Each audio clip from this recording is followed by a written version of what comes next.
வணக்கம். இது தமிழ் குரலின் சிறப்பு நேர்காணல். இன்றைக்கு நம்மோடு இணைந்திருக்கிறார் மரியாதைக்குரிய மூத்த வழக்கறிஞர் மற்றும் அரசியல் திறனாய்வாளர் திருமிகு முனைவர் ராமசேகரன் அவர்கள். சார் வணக்கம். சார் வணக்கம் சார். இந்தியாவினுடைய துணை குடியரசுத் தலைவர் அவர்கள் ரொம்ப கடுமையான விமர்சனங்களை முன் வச்சிருக்கிறாரு. இந்திய அரசமைப்பு சட்டத்தினுடைய முகப்புறையில் நீங்கள் எப்படி சட்ட திருத்தத்தை மேற்கொண்டு செக்யூலரிசம் சோஷியலிசம் எல்லாம் உள்ள சேர்ப்பீங்க, அதை எப்படி ஏற்றுக்க முடியும் அப்படின்ட்டு கடுமையான வார்த்தைகள், அதுக்கு ஓமைகள் எல்லாம் சொல்லியிருக்காரு. அது மிகப்பெரிய அளவுக்கு சர்ச்சையையும் கிளப்பி இருக்கு. ரொம்ப குறிப்பாக நீதித்துறைக்கும் இன்றைக்கு ஆளக்கூடிய மத்திய அரசுக்குமான மோதலில் இது ஒரு அடுத்த கட்டமாக பார்க்கலாமா, எப்படி பார்க்குறீங்க சார்? இந்த நம்மளுடைய துணை ஜனாதிபதி மதிப்பிற்குரிய ஜெகதீப் தன்கர் அவர்கள் ஒரு கான்ஸ்டிடியூஷனல் அத்தாரிட்டி, அவருடைய பதவி ஒரு அரசியலமைப்பு சட்டத்தில் கொடுக்கப்பட்ட பதவி, உயர்ந்த பதவி, நாட்டினுடைய 2வது குடிமகன், ஒரு கௌரவமிக்க பதவியில் இருக்கிறவர். இதையெல்லாம் மறந்துவிட்டு 3ஆம் தர அரசியல்வாதி போல் அரசியலமைப்பு சட்டத்திலே உள்ள முகப்புரை என்று சொல்லக்கூடிய பிராம்பிளிலே 1976 சேர்க்கப்பட்ட சோஷியலிஸ்ட் மற்றும் செக்யூலர் என்ற இரு வார்த்தைகளை சேர்த்தது தவறு அப்படின்னு சொல்லி 3ஆம் தர அரசியல்வாதி போன்று விமர்சித்திருக்கிறார். இதில் அவரை பற்றி பார்க்கணுன்னா, முன்பு அவர் மேற்கு வங்கத்தினுடைய ஆளுநராக இருந்தார்.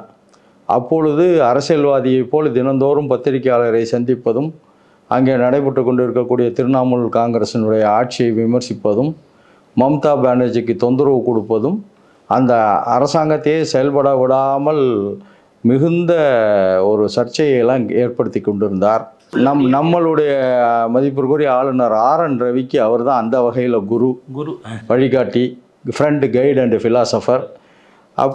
அதனால் அவருக்கு அந்த மாதிரி தொல்லை கொடுத்ததுனால பாரதிய ஜனதா கட்சியும் ஒன்றிய அரசும் அவருக்கு துணை ஜனாதிபதினு ஒரு பதவி உயர்வு கொடுத்தது. இப்போ அவர் அடுத்த பதவி உயர்வு நோக்கி நகர்றார். இந்த மாதிரி அரசியலமைப்பு சட்டத்தை விமர்சிக்கிறது, உச்ச நீதிமன்றம் ஒன்றிய அரசுக்கு எதிராக தீர்ப்பு கொடுத்தா அதை விமர்சிக்கிறது, இது போல் செஞ்சால் அடுத்து நமக்கு ஜனாதிபதி கொடுப்பாங்களோன்னு ஒரு நப்பாசையில் அவர் இந்த வேலையை செஞ்சுக்கிட்டு இருக்கார். அதுக்கு இந்த ஒன்றிய அரசும் அந்த ஜனாதிபதி பதவி அவருக்கு கொடுத்தா ஆச்சரியப்படுறதுக்கு இல்லை. இந்திய அரசியலமைப்பு சட்டத்தை பொறுத்தவரை அது டாக்டர் அண்ணல் அம்பேத்கர் அவர்களால் இயற்றப்பட்ட சட்டம். அதில் 1976 வரை அந்த சோஷியலிஸ்ட் அண்டு செக்யுலருங்கிற வார்த்தை இல்லை என்றாலும் கூட மறைமுகமாக நம்முடைய அரசியலமைப்பு சட்டத்தினுடைய ஷரத்துக்களை படித்து பார்த்தாலே அது சோஷியலிஸ்ட்டுக்கும் செக்யுலர் மதசார்பின்மைக்கு உள்ள ஒரு அம்சமாக தான் இருக்கும். அந்த ஒரு வார்த்தை சேர்த்ததுனால மட்டும் மதசார்பின்மை நாடாக இந்தியா ஆகலை, அரசியலமைப்பு சட்டமும் மதசார்பற்ற அரசியலமைப்பு சட்டமும் ஆகலை. அந்த வார்த்தை சேர்ப்பதற்கு முன்பு கூட இந்திய அரசியலமைப்பு சட்டத்தினுடைய அனைத்து ஷரத்துகளையும் நீங்கள் ஆராய்ந்து பார்த்தீர்கள் என்று சொன்னால் எம்மதமும் சம்மதம், மதசார்பற்ற ஒரு நிலை தான் அதில் இருக்குது. 2வது, இந்தியாவை பொறுத்தவரையும் அந்த மதசார்பற்ற செக்யுலர் என்ற வார்த்தையும் சோஷியலிஸ்ட் என்று சொல்லக்கூடிய வார்த்தையும் 2 கண்ணு. தேசமே அதான் பேஸ். இந்தியாவோட பேஸே என்ன அப்படின்னா ஒரு மதசார்பற்ற நாடு, மக்களுக்கான நாடு, அதான் செக்யூலர் அண்டு சோஷியலிஸ்ட்டு. அந்த இரு வாசகங்கள் தான் இந்தியாவை இன்றைக்கும் தாங்கி பிடிக்குது. எத்தனையோ மொழிகள், எத்தனையோ மாநிலங்கள், எத்தனையோ பழக்க வழக்கங்கள் இருந்தாலும் மத சார்பின்மை என்ற ஒற்றை கயிறால் இந்தியா கட்டப்பட்டிருக்கு. அந்த கைத்தை அவுக்கக்கூடிய 3ஆம் தர வேலையில் தான் நம்ம துணை ஜனாதிபதி இறங்கியிருக்கார். அதே அரசியலமைப்பு சட்டத்தை பற்றி RSSனுடைய பொதுச் செயலாளர் கருத்து தெரிவித்திருக்கிறார். அவர் அரசியல்வாதி, சமூகவாதி, அவர் எந்த கருத்தை வேண்டுமானாலும் தெரிவிக்கலாம். ஆனால் துணை ஜனாதிபதிக்கென்று ஒரு வரம்பு இருக்கிறது, ஒரு புரோட்டோகால் இருக்கிறது, ஒரு லிமிட் இருக்கிறது. இதையெல்லாம் தாண்டி அவர் அதை என்ன விமர்சிச்சிருக்காருன்னா, the words socialist and secular which were amended and enshrined in the preamble of the Indian Constitution are nothing but ulcers. அதுதான் அல்சர் நோய் போன்றது அப்படின்னு ஒரு ஒரு ஒரு மிகவும் வன்மையான முனையில் அவருடைய வன்மத்தை அது காட்டுது. என்ன காரணம்னா, இந்தியாவில் இப்போ நிலைமை என்னன்னா, RSSும் பாரதிய ஜனதா கட்சியும் ஒன்றிய அரசும் இந்தியா என்ற பெயரை எடுத்து பாரத்னு போடணுங்கிறத தாண்டி இந்து ராஷ்டிராங்கிறத கொண்டு வரணுங்கிற முயற்சியில் தான் இந்த விமர்சனங்கள்லாம். ஒருபோதும் அவங்களுடைய கனவு பலிக்காது. மக்கள் அதை ஏற்றுக்க மாட்டாங்க. மக்கள் ஏற்றுக்க மாட்டாங்கங்கிறதுக்கு உதாரணம், பாராளுமன்ற தேர்தலில் 400க்கும் அதிகமான இடங்களை பாரதிய ஜனதா கட்சி பிடித்திருந்தால் இந்நேரம் இந்த இந்திய அரசமைப்பு சட்டத்தினுடைய ஒவ்வொரு பக்கமும் மாற்றப்பட்டு இருக்கும். ஆனால் மக்கள் அதை உணர்ந்து தான் எங்கே அவங்க அதிக இடங்களை வெல்வோன்னு சொன்ன உத்தரப்பிரதேசத்திலே வெல்லலை.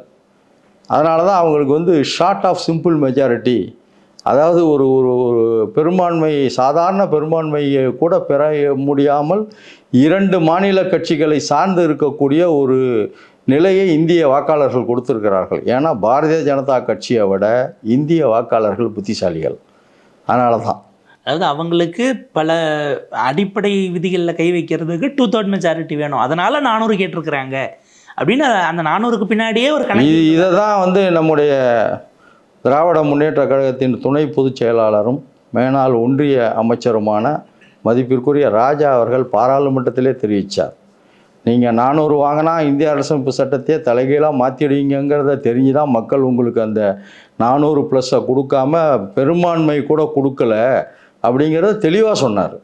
நீங்கள் நிச்சயமாக சார். இப்போ ஒரு முக்கியமான விஷயம் இன்றைக்கு செய்தித்தாளில் ரிப்போர்ட் ஆகிருக்கு. என்ன அப்படின்னா, முதல் முறையாக சுப்ரீம் கோர்ட்டில் இருக்கக்கூடிய ரெஜிஸ்ட்ரியில் தொடங்கி மற்ற அலுவலக ஊழியர்கள் எல்லாருக்கும் SC/STக்கான ரிசர்வேஷனை அமல்படுத்துறது, இப்போ டைரக்டர் ரெக்ரூட்மெண்ட்டில் அதையும் கொண்டு வருகிறார்கள் அப்படிங்கிற செய்தியை பார்க்க முடிகிறது. இத்தனை ஆண்டுகளாக அது இல்லாமல் இருந்திருக்கிறது அப்படிங்கிறது ஒன்று. இதை ஜட்ஜிஷிப் வரைக்கும் இதை கொண்டு போகணும் அப்படிங்கிற மற்றொரு பார்வையும் இருக்கிறது. இதை எப்படி பார்க்குறீங்க? இப்போ கவாய் அவர்களுடைய இந்த இந்திய உச்ச நீதிமன்றத்தினுடைய தலைமை நீதிபதியாக திரு பூஷன் ராமகிருஷ்ண கவாய் என்று சொல்லக்கூடிய BR கவாய் பொறுப்பேற்றதிலிருந்து உச்ச நீதிமன்றத்தினுடைய தீர்ப்புகளும் கருத்துக்களும் புரட்சிகரமாக சென்று கொண்டு இருக்கிறது. அதை நம்ம வரவேற்கிறோம். என்ன காரணம்னா, எல்லோருக்கும் எல்லாம்ங்கிற சித்தாந்தத்தின் அடிப்படையில் பட்டியலின மக்களுக்கும் பழங்குடி மக்களுக்கும் பிற்பட்டோருக்கும் இடஒதுக்கீடு கொடுக்கறதுக்கு காரணமே அவர்களும் முற்பட்ட வகுப்போடு ஒன்றாக இணைந்து செயல்படும் அளவுக்கு அவர்கள் வளர்ச்சி அடைய வேண்டும்.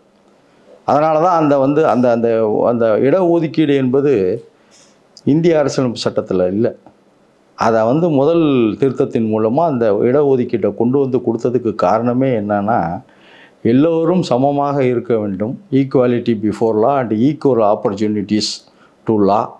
அது மூலயமா எல்லாருக்கும் அந்த இடஒதுக்கீடு கொடுக்கறதுக்கு காரணமே என்னென்னா, பின்தங்கி உள்ள சமுதாயம் முன்னேறிய சமுதாயத்துடன் சமமாக இருக்க வேண்டும்.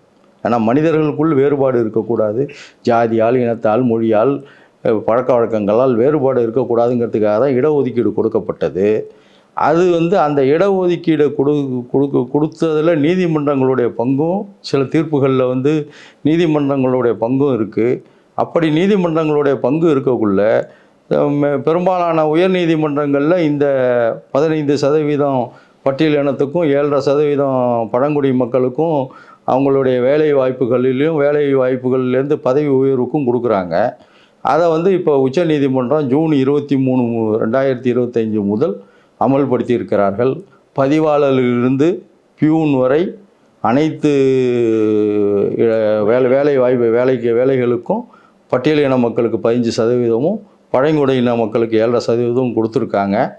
என்னுடைய ஆசைலாம் என்னன்னா, இது அலுவலர்களோடு நின்றுடக்கூடாது. நீதிபதிகள் நியமனத்திலையும், அது உச்ச நீதிமன்ற நீதிபதியாக இருந்தாலும் சரி, உயர் நீதிமன்ற நீதிபதியாக இருந்தாலும் சரி, அவங்களுடைய நியமனத்திலும் இந்த இடஒதுக்கீடு பிற்பட்டோருக்கும் பழங்குடியின மக்களுக்கும் பட்டியலின மக்களுக்கும் இந்த இடஒதுக்கீடு கொடுக்கணும். ஏன் இந்த இடஒதுக்கீடு கொடுக்கணுன்னா, நீதிமன்றத்தில் ஆரம்பித்தாதான் அது எல்லா துறையிலும் சரியாக அமுல்படுத்தப்படும். அதனால் இந்த நீதிபதிகள் நியமனத்திலையும் இது வந்தால் தான் நம்ம 100% சமூக நீதியை நம்ம பெற்றிருக்கோங்கிற ஒரு நிலை வரும். எனக்கு என்னமோ இந்த நீதிபதிகள் நியமனத்திலும் BR கவாய் அவர்கள் உச்சநீதிமன்ற தலைமை நீதிபதியாக இருக்கும் காலத்திலே அதுவும் அமுல்படுத்தப்படும் என நம்புகிறேன். இதிலே நம்ம ஓபிசிக்கான இடஒதுக்கீடு அப்படிங்கிறதையும் உறுதிப்படுத்தணுங்கிற மாதிரியான விஷயங்கள் இருக்குது. ஸ்டெப் பை ஸ்டெப்பாக அது நடக்கும், இல்லை அதுக்கான முயற்சிகள் எப்படி போகுது? ஏன்னா இதுக்கே பல விதமான மிக்ஸ்டு ஒப்பீனியன்ஸ் இருக்குது. நீதித்துறைக்குள்ளேயும் இடஒதுக்கீடாங்கிற மாதிரி இல்லை, அதாவது நீதித்துறைக்குள்ளும் இடஒதுக்கீடாங்கிறது இல்லை, நீதித்துறையிலும் இடஒதுக்கீடு தேவை.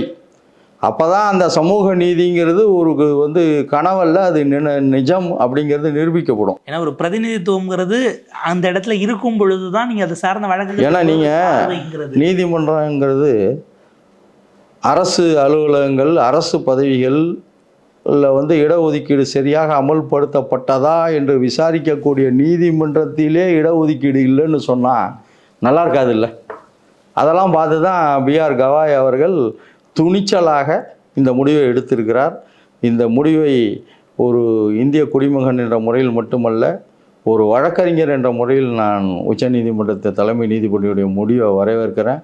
ஏன்னா இன்றைக்கி சமூக நீதி இந்திய உச்ச நீதிமன்றத்திலிருந்து தொடங்குகிறது என்பதற்கு இந்த ஜூன் 23, 2025 சுப்ரீம் கோர்ட் சர்க்குலர் ஒரு உதாரணம். பிரதிநிதித்துவம் எவ்வளோ முக்கியமானதுங்கிறது நம்ம சமீபத்தில் கூட பார்க்க முடிந்தது. கடந்த முறை நம்ம இந்த வழக்கறிஞர்களுக்கு இடி சம்மன் கொடுத்தது சம்மந்தமாக பேசும்பொழுது சுவமோட்டோ எடுக்கணும் அப்படின்னு இருந்தோம். வேறு ஒரு வழக்கு வரும்பொழுது சுவமோட்டோவாக எடுத்து சார்ஜஸையும் ஃப்ரேம் பண்ணியிருக்கிறது உச்சநீதிமன்றம். அதில் குறிப்பாக என்ன ஒரு விஷயம்னா, நீதிபதியாக ஹைகோர்ட்டுக்கு ஆகாமல் நேரடியாக வழக்கறிஞராக இருந்து நீதிபதியான திரு KV விஸ்வநாதன் அவர்கள் பெஞ்சில் இருந்ததுனால கூடுதலாக அது வழக்கறிஞர்களுக்கு என்ன மாதிரியான ஒரு த்ரெட்டாகவும் இருக்குன்னு ஒரு அவர் புரிஞ்சுக்கிட்டாரோ இல்லை. நீதியரசர் KV விஸ்வநாதனை பொறுத்தவரையும் பாலக்காட்டில் பிறந்திருந்தாலும் தமிழ்நாடு கோயம்புத்தூர்லேயும் சென்னையிலையும் வளர்ந்த தமிழ்நாட்டை சேர்ந்த மூத்த வழக்கறிஞர். அவருடைய வழக்கறிஞர் அனுபவம் வந்து நீண்ட நெடிய ஒரு அனுபவம். அவர் நீதிபதிகளை தாண்டி அவருடைய வழக்கு அனுபவம் என்பது ரொம்ப அதிகம். அது மட்டுமல்ல, ஒரு அறிவார்ந்த வழக்கறிஞராக அவர் வழக்கறிஞராக பணியாற்றிய காலத்திலே அது தெளிவாக தெரிஞ்சது. எல்லா வழக்குகளிலும் அவருடைய வாதங்கள் வந்து சிறப்பாக இருக்கும். உண்மைக்கு புறம்பாக ஒருபோதும் வாதாட மாட்டாருங்கிற ஒரு நல்ல பெயரை எடுத்த நிலையில தான் அவரை உச்சநீதிமன்றத்தை வந்து அலங்கரிக்கிறார். அவர் வந்து நீங்கள் சொல்கிற மாதிரி ஒரு நீதிபதியாக இருந்து வழக்கறிஞர்களுடைய சுதந்திரத்தை பார்ப்பதை விட ஒரு வழக்கறிஞராக பல ஆண்டுகள் பணியாற்றிவிட்டு கடைசியாக ஒரு 4-5 ஆண்டுகள் நீதிபதியாக பணியாற்றும் பொழுது வழக்கறிஞர்களுடைய கஷ்டங்கள் என்ன, அவர்களுடைய உரிமைகள் என்ன, அவருடைய சுதந்திரம் என்னங்கிறத நன்கு தெரிந்தவர். அது மட்டும் இல்லை, அவருக்கு வந்து அவரை பொறுத்தவரையும் ஒன்று தான், independence of judiciary and independence of bar is absolutely necessary. நீதித்துறையோட சுதந்திரமும் வழக்கறிஞருடைய சுதந்திரமும் நாட்டுக்கு அதிகம் தேவைங்கிறத அவர் தெரிந்த காரணத்தினால தான் அவர் அதில் வந்து தெளிவாக ஒரு உத்தரவு பிறப்பிச்சிருக்கிறார். அது விஸ்வநாதன்ட்டேருந்து அந்த உத்தரவு வந்தது வந்து ஆச்சரியப்பட வேண்டிய அவசியம் இல்லை. ஏன்னா அவர் வந்து ஒரு மூத்த வழக்கறிஞராக இருந்து நேரடியாக உச்சநீதிமன்றத்துக்கு வந்தவர். சார், ஒரு விரிவான உரையாடல், பல விஷயங்கள் சட்டம் சார்ந்த நுணுக்கமான பார்வையை உங்களுடைய நீண்ட அனுபவத்திலிருந்து பகிர்ந்துக்கிட்டீங்க. உங்கள் நேரத்துக்கும் கருத்துக்கும் மிக நன்றி சார். நன்றி, வணக்கம்.